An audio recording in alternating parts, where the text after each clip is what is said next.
So last week I took up the Chess Idiot Challenge. What I'm going to do, I'm going to try this out. I'm going to test it out. I'm going to look at this book for about a week and I'm going to see if I can learn, a complete idiot-proof chess opening repertoire in a week. And this is how I got on. This is my review for an idiot-proof chess opening repertoire. So what's the book about? The book aims to give you an opening repertoire for white and black in a week. It does so by choosing the English opening for white and the Slav and the Queen's Gambit accepted lines and the Scandinavians for black. The idea, the premise of the book is that you've got a solid repertoire which is strategic in nature, so that if you do forget the lines in the middle games, you're not necessarily going to be in a cutthroat position where, the next move you've lost, you've blundered. It's not going to be something that's super sharp. It's going to be strategic so that you can fumble your way around and basically not lose because you cannot remember the opening theory. So what are the good points about this book? Well, obviously it's a quality book in terms of the construction. It's Gambit Press. You get what you get from Gambit Press, which is a good quality chess book, perfect crisp diagrams, everything's spot on in terms of the construction of the book. But what about the content, right? That's what we're really interested in. So the good point is, this is a good repertoire book in terms of the openings that you are given. You're given, the English is not a dubious gambit by any stretch of the imagination. You've got good, solid, strategic chess openings that will stand the test of time, without a doubt. The English is not going to go out of fashion. Queen's Gambit accepted and the Slav lines and things like that are supposed to be pretty good as well. I've not looked into those as much as I could. The Scandinavian for black does have its, absolute admirers and people seem to detest it. So it's going to be a question of taste whether you like that particular opening. But if you like strategic openings and the English opening, it could be for you. So to the cons then. Well, I think what let this book down a little bit is a couple of points actually. The first thing is, does it meet the requirement of being able to play this opening repertoire within a week? I felt that was stretching it by a little bit, to be honest, or quite a bit.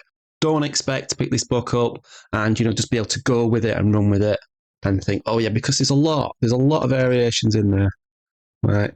So it's quite tough to pick up in a week, to be honest. So the next point, there are no model games in the book. I think that's a big letdown. I think having a key model game is really, really useful in an opening repertoire book, because what you do is you look at the theory and then you play through the model game and you can see how that pans out, into the middle game, right into the end game.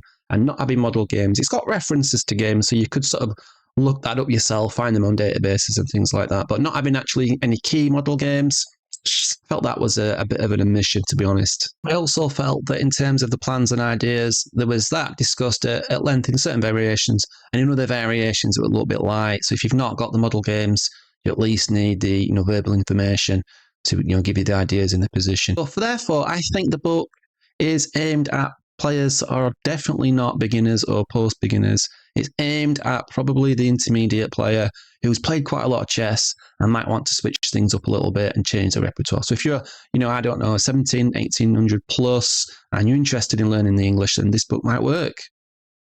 So my overall thoughts are a good attempt at creating an opening repertoire, which is a good, solid, strategic opening repertoire for white and black.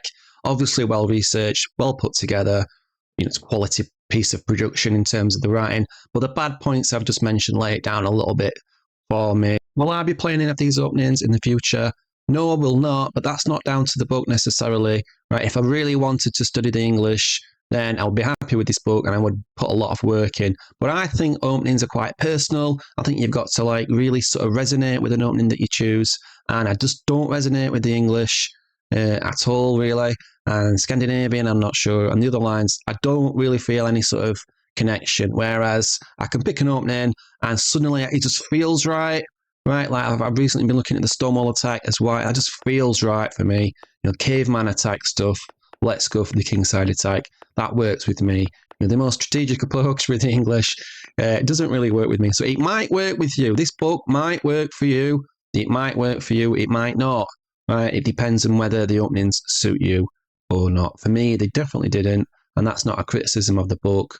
They're all minor criticisms, which I've already mentioned on the book previously. But for me, no. For you, who knows? So thanks for watching. I've got some more reviews coming up. I'm looking at Sidestepping Mainline Theory book I've got coming. I'm going to look at that book and test that one out and see if that's any good. And so don't forget to subscribe and all that business, and then you can see my review of that book when that comes up. Thanks for watching, and goodbye.